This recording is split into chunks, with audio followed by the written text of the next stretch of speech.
À vrai dire, j'ai été dépressif pendant de nombreuses années. Une dépression que je cachais à mon entourage parce que je savais qu'ils ne pouvaient pas comprendre, surtout pour une famille africaine. Ça me dit, tu es fatigué, faut boire l'eau, tu vas dormir, ça va passer. Hein? Comme si c'était aussi facile. Mais bon, c'est pas grave, parce que c'est compliqué. Et d'ailleurs, moi-même, je ne comprenais pas pourquoi je ressentais ce vide à l'intérieur de moi. Ce sentiment de manque, comme si mon boulot, mes relations, tout ce que je faisais au quotidien n'avait vraiment pas de sens. En fait, je recherchais un but plus haut que moi-même. Devenir riche, oui, on est d'accord. Mais au-delà de ça, avoir un impact sur des vies. Sentir qu'on est une personne influente qui change des choses. J'étais loin de me douter que ce que je recherchais toute ma vie était plus proche de moi que je le croyais. Ce qui m'a redonné goût à la vie, m'a donné un but à suivre et l'énergie que j'ai aujourd'hui pour braver les obstacles et ne plus jamais, je dis bien ne plus jamais être déprimé, c'est exactement ce que je vais te dévoiler dans cette vidéo. Étape par étape, comment je suis sorti de cette crise identitaire et surtout, comment tu peux faire pareil. Que la lumière soit.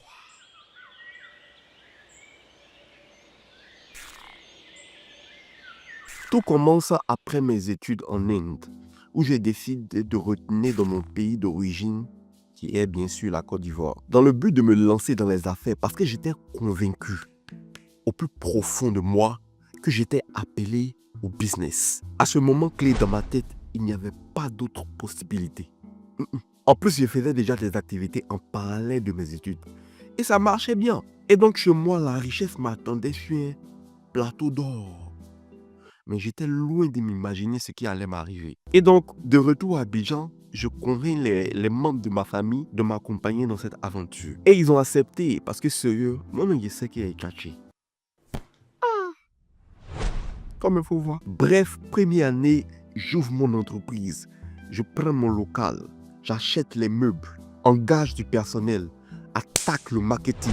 En fait, je me sentais comme un roi. Tout allait bien jusqu'à ce que je sois frappé par la réalité du marché. Bizarrement, c'était comme si tout ce qui marchait pour moi auparavant, c'est-à-dire quand j'étais en Inde, était devenu inutile ici. Les mêmes méthodes qui fonctionnaient pour moi étaient devenues inefficaces. Je me rappelle encore, j'avais beau parler, mais les clients ne concrétisaient pas. Franchement, j'étais tellement frustré parce que les marchés que je gagnais étaient des miettes comparés à mes charges. Franchement, je me rappelle encore de la voix de mes connaissances à l'époque qui se moquait de moi, qui disait comment il a été aussi stupide de quitter l'étranger pour venir se débrouiller ici. Voici maintenant, il n'est même pas capable de se prendre en charge. Quand j'entendais ces déclarations sur moi qui avais l'habitude d'exceller, franchement, j'ai commencé à douter de moi. Et la situation a duré comme ça toute l'année. J'étais obligé de rendre les clés au bailleur et de fermer l'entreprise. Car franchement, je n'arrivais plus à payer le loyer et les employés. Je me suis lamenté pendant des mois et des mois. Et je me suis laissé complètement déprimé. Jusqu'à ce que je me dise, si le digital n'a pas marché, je vais peut-être m'orienter vers quelque chose de plus palpable. C'est comme ça que j'ai décidé d'ouvrir une imprimerie. Là, contrairement à la première fois, ça marchait plutôt bien. J'avais carrément de meilleurs marchés. Mais plus les mois passaient, plus le chiffre d'affaires diminuait. Je ne savais vraiment pas qu'est-ce qui se passait. Pourtant, je travaillais encore plus dur. Mais j'avais des résultats tellement faibles. Comme si cela ne suffisait pas, je me suis fait un plus anarqué par mes propres employés qui prenaient les commandes chez mes clients et les réalisaient ailleurs. On peut être méchant comme ça. Quand j'ai découvert qu'ils détournaient les marchés, j'ai compris pourquoi ils étaient plus motivés que moi le matin. Ils travaillaient pour deux entreprises, en même temps la mienne et la leur. C'était devenu tellement grave que j'ai dû renvoyer tout mon personnel. Je me suis retrouvé tout seul. Dans ces moments, je me sentais trahi. Quand je pense que j'ai considéré certains comme ma propre famille, mais ils n'ont même pas hésité à me taper le dos. Souvent même, tu te demandes, est-ce que ça en vaut la peine d'avoir pitié des gens? J'étais tellement frustré par la solitude et surtout les dettes des clients qui veulent les commandes car les commerciaux que j'ai renvoyés ont pris les acomptes des clients au nom de l'entreprise. On a dû même régler cette affaire à la police. Ça s'est tellement empiré que j'ai dû encore être obligé de fermer cette deuxième entreprise. Réaliser que j'avais échoué 2 fois, 2 poteaux. En plus, successivement, le doute envahissait mes pensées. Je ne croyais vraiment plus en moi. J'étais perdu, ne sachant pas quoi faire. Et comme si je n'avais pas encore assez subi, j'ai fait un accident lors d'un match de basket. Le docteur me dit, c'est une rupture du tendon d'Achille, que je dois être immédiatement opéré. Du jour au lendemain, je perds l'usage de mon pied gauche. J'étais obligé de marcher avec des béquilles. D'ailleurs, je les ai encore pour me rappeler d'où je viens. J'étais obligé de rester pendant des mois et des mois à la maison sans faire d'efforts physiques. Après ça, passé une longue période de rééducation pour réapprendre à marcher. Je peux vous assurer que c'était l'un des moments les plus difficiles de ma vie. J'avais complètement perdu goût à la vie. À vrai dire, je me sentais inutile. Ma confiance en moi s'était complètement envolée. Je me disais, je ne sais plus quoi faire. À quoi ça sert de se battre si c'est pour aligner échec après échec? Dans ces moments de solitude, j'ai commencé à méditer,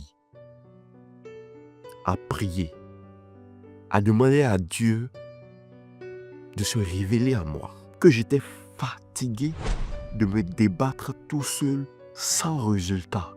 Je voulais que ça change, je voulais rencontrer Dieu et qu'il me dise ce qu'il a mis en moi et comment je dois l'utiliser. J'ai commencé à lire sérieusement la Bible, regarder constamment des prédications, prier, méditer. De toute façon, j'étais à la maison. Qu'est-ce que je pouvais faire? Mais dans cette quête, j'ai remarqué quelque chose de vraiment très intéressant. Plus je cherchais Dieu, plus je me découvrais moi-même. C'est ici que j'ai vraiment réalisé que depuis petit, j'avais une passion profonde pour la réalisation vidéo. Et aussi un don qui m'a suivi jusqu'à aujourd'hui, la capacité d'assimiler n'importe quel concept complexe, le simplifier et l'enseigner pour que ça soit plus compréhensible pour les autres. Je le faisais inconsciemment. Jusqu'à là, je n'avais jamais vraiment exploité véritablement cette capacité. Après cette révélation, ma mentalité a complètement changé. Au-delà de l'argent que je cherchais coûte que coûte, j'avais maintenant pris conscience de qui j'étais, de ce que je pouvais offrir au monde et que je louais un Dieu qui a un but pour moi. J'ai profité de ces moments à la maison pour apprendre tellement de choses. Après ma rééducation physique, j'ai commencé à enseigner, organiser formation après formation, masterclass après masterclass, me déplacer un peu partout pour exercer mon don. Naturellement, les gens ont commencé à voir en moi un leader qui les inspire. J'ai témoigné des miracles que je n'avais jamais vus auparavant. Je sais que comme moi, beaucoup de gens souffrent de dépression qu'ils cachent. Ils se sentent perdus et ne savent pas comment s'en sortir. Je vais maintenant décortiquer ce qui s'est passé avec moi concrètement et comment toi aussi tu peux allumer la lumière dans ta vie. Là où il y a l'obscurité, nous allons déclarer que la lumière soit. La première clé, c'est de se connecter au créateur. Imaginez que vous achetez un nouveau produit. Disons que c'est un appareil. Supposons que c'est une imprimante 3D. On considère également que vous n'avez jamais utilisé une imprimante 3D auparavant, bien sûr. Comment, selon vous, vous pouvez maîtriser l'utilisation de cette machine? Ne réfléchissez pas trop, il y a seulement 5 méthodes. La première, c'est en tâtonnant et en testant le produit directement. Bref, on appuie tous les boutons et on voit ce qui se passe. Dans cette méthode, souvent ça marche et vous comprenez certaines fonctions de base. Cependant, vous perdez du temps et des ressources à faire des erreurs et souvent tourner en rond sans vraiment exploiter ce que l'imprimante est capable de faire. La deuxième méthode, c'est de se renseigner chez quelqu'un qui a déjà testé le produit. Il a eu le temps de voir qu'est-ce qui marche, qu'est-ce qui ne marche pas. Ici, tu gagnes en temps pour maîtriser les bases, les fonctions primaires de l'imprimante. La troisième méthode, on se renseigne chez quelqu'un qui a lu la notice du produit. Ici, c'est ce qu'une personne a compris en lisant qu'il pourra te communiquer. Cette compréhension peut être juste comme fausse. Tout dépend de son intelligence et sa capacité à expliquer. Là, tu seras obligé de tester par toi-même si les informations sont justes en les testant encore. La quatrième méthode, on lit la notice du produit. Ici, vous-même, vous lisez le mécanisme du créateur. Comment fonctionnent toutes les fonctionnalités de la machine, les précautions à prendre pour garantir son bon fonctionnement dans la durée. Ici, non seulement vous allez maîtriser le produit, mais vous allez le conserver en bon état très longtemps. Et enfin, la cinquième méthode, on demande directement au créateur. Ici, vous comprendrez les pensées derrière la création de cette machine. Vous comprendrez non seulement le produit, mais pourquoi il a été créé et donc l'essence même de cette création. Est-ce que vous savez que vous n'êtes pas créé vous-même? Vous êtes le produit d'un créateur. Mais la plupart d'entre nous n'ont pas conscience de cette vérité. Et nous tâtonnons, nous testons en touchant un peu de tout pour essayer de faire marcher notre vie. C'est ce que moi-même j'ai fait jusqu'à ce que je sois bloqué à la maison. C'est dans ces moments difficiles que j'ai eu le temps de parler à mon créateur et de lire sa notice. Lorsque je me suis connecté au créateur, je me suis découvert moi-même. Écoute, après cette vidéo, coupe-toi du monde un bon moment. 1 semaine, 2 semaines, 1 mois, ça va dépendre de ta soif. Mais un bon moment isolé où tu ne cherches plus à voir la vie des autres. Tu te déconnectes des réseaux sociaux, de tout ce qui embrouille tes pensées. Je te parle d'un moment intense de retraite et de méditation, où ton objectif est de lire la parole, de prier, de méditer, de poser des questions et de noter toutes tes pensées. Tu seras étonné de ce que tu vas découvrir sur toi-même en cherchant ton créateur, je t'assure. La deuxième clé, c'est ne pas se limiter à la satisfaction personnelle, mais vivre au-delà de soi, nos dons au service des autres. La raison pour laquelle on a tendance à vite abandonner, c'est parce que notre pourquoi n'est pas assez puissant. La plupart d'entre nous sont égocentriques. On ne pense qu'à notre bien. On veut réussir juste pour faire le malin, juste pour narguer ceux qui n'ont pas cru en nous. Et c'est une raison trop faible devant certaines difficultés de la vie. Lorsqu'il n'y a que l'argent comme motivation, dès que ça devient difficile, tu commences à chercher c'est quel sorcier du village qui est contre ton étoile. Moi, au début, je voulais juste réussir pour moi, pour m'enrichir, pour ne plus dépendre financièrement de mes proches, pour prouver que je suis fort, que j'ai de la valeur. Et c'est exactement pourquoi je me décourageais si vite. Parce que personne ne dépendait de moi. Mais lorsque ma mentalité a changé, que j'ai décidé de vraiment me soucier des autres, même de ceux que je ne connais pas encore. Vraiment me soucier de trouver des solutions aux problèmes des autres. Utiliser mes compétences pour une cause noble. Représenter mon Dieu et servir les autres. Je suis devenu inarrêtable. Les problèmes venaient toujours.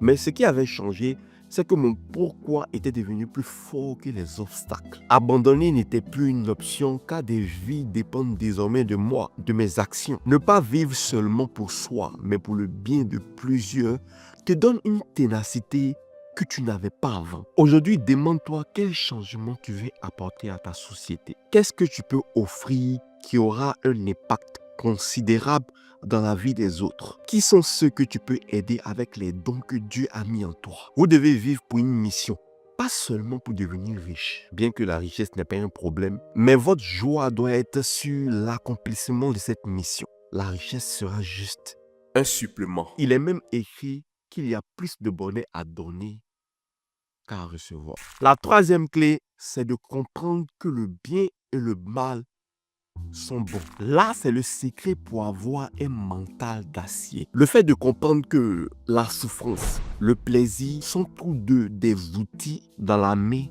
d'un Dieu bon. Ce qui est mal pour toi peut être une bénédiction pour un autre et vice-versa. Dieu n'est ni bien ni mal. C'est un Dieu bon. Pour simplifier ce que j'essaie de te dire, ce n'est pas parce que tu es dans la douleur que Dieu n'est pas avec toi. Mais dans toutes les situations, tu dois garder en tête ce passage de la parole. Toute chose concourt au bien de ceux qui aiment Dieu. Une fois, j'étais au salon de coiffure. J'attendais mon tour. Et devant moi, il y avait un petit garçon qui pleurait parce qu'il avait peur de la tondeuse. Le coiffeur ignorait ses pleurs et continuait son travail. Pendant que sa maman essayait de le calmer, elle lui disait « Oh mon bébé, t'inquiète, ça sera terminé tout de suite. Tu seras tout beau à l'école, tu verras. » Et à cet instant, j'ai entendu comme une voix me dit « Souvent les hommes sont comme cet enfant qui pleure. Selon lui, le monde est en train de s'effondrer à cause de cette tondeuse. Mais il oubliera complètement cette douleur lorsqu'on lui dira qu'il est beau en classe. Et Dieu est comme cette maman qui console le bébé, sachant que ce que le coiffeur est en train de faire est nécessaire, voire inévitable. C'est juste le chemin pour son épanouissement de demain. Ce que tu penses être de la souffrance aujourd'hui sera la raison de ton bonheur de demain. Mais c'est seulement demain que tu vas le réaliser. Tu ne peux pas le comprendre actuellement. Pour le moment, aie la foi en un Dieu bon. Dans chaque situation, dis-toi que soit tu gagnes, soit tu apprends quelque chose qui te sera utile pour le futur. C'est ça la mentalité de fer que tu dois apprendre à développer au fur et à mesure. C'est ce que je te souhaite du plus profond de mon cœur. La quatrième clé, c'est l'art de la gratitude. Ma succession d'échecs m'avait rendu ingrat, surtout après mon accident. Je ne voyais plus le bien dans ma vie. Je ne voyais plus ce que j'avais comme avantage, comme grâce. J'avais oublié qu'il y avait d'autres qui étaient dans des situations pires que la mienne. À cause de ça, je baignais dans une tristesse continuelle, de l'amertume qui était comme une prison dans laquelle je ne trouvais pas d'issue. Plus je blâmais tout le monde et que je me lamentais sur mon sort, j'avais l'impression que je m'enfonçais encore plus. Mais lorsque j'ai commencé à détourner mon regard des problèmes et me concentrer sur ce que j'avais de bien, moi au moins j'étais encore vivant. Moi au moins je mangeais à ma faim. C'est un privilège. Je vivais sous un toit confortable. J'avais une petite amie qui me soutenait vraiment. Au passage, je lui dis vraiment merci. J'avais aussi la famille qui essayait de m'aider. Bref, c'est vrai qu'il y avait beaucoup de choses qui n'allaient pas. Cependant, j'avais aussi des avantages, des bénédictions qui méritaient mon attention. Et petit à petit, en regardant ces bénédictions-là, j'ai commencé à retrouver ma joie. Ce que j'ai compris de cette expérience, c'est que la gratitude est l'âme qui tue la tristesse et la forteresse qui préserve notre joie. La main sur le cœur, je prie que vos yeux puissent voir ce que Dieu a déjà fait dans votre vie. La cinquième clé, c'est ce que j'appelle l'attitude Google Maps. Je me rappelle qu'un jour, j'ai emprunté un taxi pour aller à un événement. Je connaissais le nom du lieu, mais je n'avais aucune idée de comment y arriver. Le taximètre ne connaissait pas non plus, mais il m'a dit de monter. On va utiliser le GPS, on va utiliser Google Maps. L'application nous a montré le meilleur chemin, même pour éviter les embouteillages. Donc, sereinement, on a avancé. Mais il est arrivé qu'on rate un tournant prévu par l'application. Et j'ai dit au taximètre, merde, vous l'avez raté, c'est ici qu'on devait passer. Il me regarde et il me dit, c'est vrai, vous avez raison. Mais ne vous inquiétez pas, Google Maps va recalculer. Je regarde l'écran de son téléphone et je me rends compte que Google Maps avait redessiné un autre itinéraire pour la même destination. Et c'est arrivé plusieurs fois. À chaque fois, l'application recalculait. En fait, c'est ça que j'appelle l'attitude Google Maps. Ne pas s'arrêter sur un échec, mais toujours recalculer un autre itinéraire. En d'autres termes, on doit être toujours prêt à modifier notre plan en gardant le même objectif bien sûr. La route, l'itinéraire peut changer, mais la destination reste la même. Vous devez cultiver l'art d'ajuster son plan en fonction de la situation. La dernière clé est l'une des plus importantes. Créer un agenda de tâches productives. Bizarrement, j'ai remarqué que lorsque je ne suis pas occupé, les vices viennent taper à ma porte. C'est comme s'ils attendent un moment d'ennui pour se présenter. Quand je ne suis pas occupé, par exemple, je passe mon temps à scroller sur TikTok, sur Facebook. Chacun de nous aura des envies bizarres, que ce soit se réfugier dans l'alcool, dans la pornographie, dans les jeux. Toutes ces envies sont le résultat de l'ennui et du manque d'exploitation de son temps. La nature a horreur du vide. La seule solution, c'est de se forcer à être occupé, de remplir son agenda de tâches productives. La question est maintenant de savoir qu'est-ce qu'il faut faire concrètement de son temps libre. Bonne question. Vous pouvez par exemple améliorer votre talent. Une fois que tu découvres le talent que Dieu t'a donné dans la première clé, pour que tu sois vraiment valorisé dans la société, tu dois travailler à développer ce talent jusqu'à ce que tu sois la solution inévitable et évidente dans ton domaine. Moi, par exemple, j'ai découvert que les gens aiment mes speeches et mes vidéos. Et donc, je continue à me former dans la prise de parole, l'écriture de scripts, la vente, la réalisation audiovisuelle. Je n'hésite pas à investir mon temps dans les livres, les conférences, les formations autour de mon domaine pour devenir vraiment performant. Quand j'apprends de nouvelles choses, je sens que j'évolue et cette évolution me donne de la joie. La deuxième chose que tu peux faire durant ton temps libre est de produire et de fabriquer quelque chose. Que ce soit payant ou non, continue à réaliser de nouveaux projets. Faire quelque chose de ces 10 doigts te donnera un sentiment de fierté, un sentiment d'épanouissement. Tu apprends, tu crées, tu apprends, tu crées. Ça doit être une habitude. Le but ici, c'est de fuir la paresse, être toujours productif. Parce que lorsqu'on ne fait rien, la tristesse, l'amertume ont le temps de s'installer. Il y a plusieurs autres choses que tu peux faire, comme ne pas rester seul. Que ce soit aller voir des amis, sortir, aller marcher, pratiquer une activité sportive, aller à l'église, louer le Seigneur dans la communauté.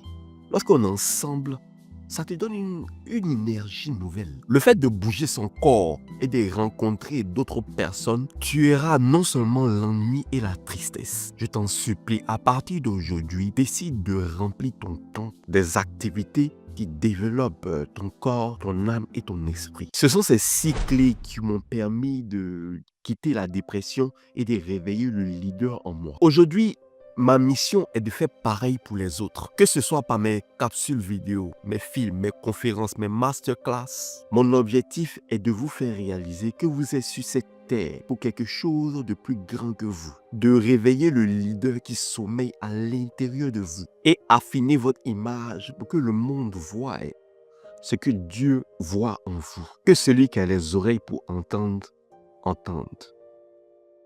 Peace.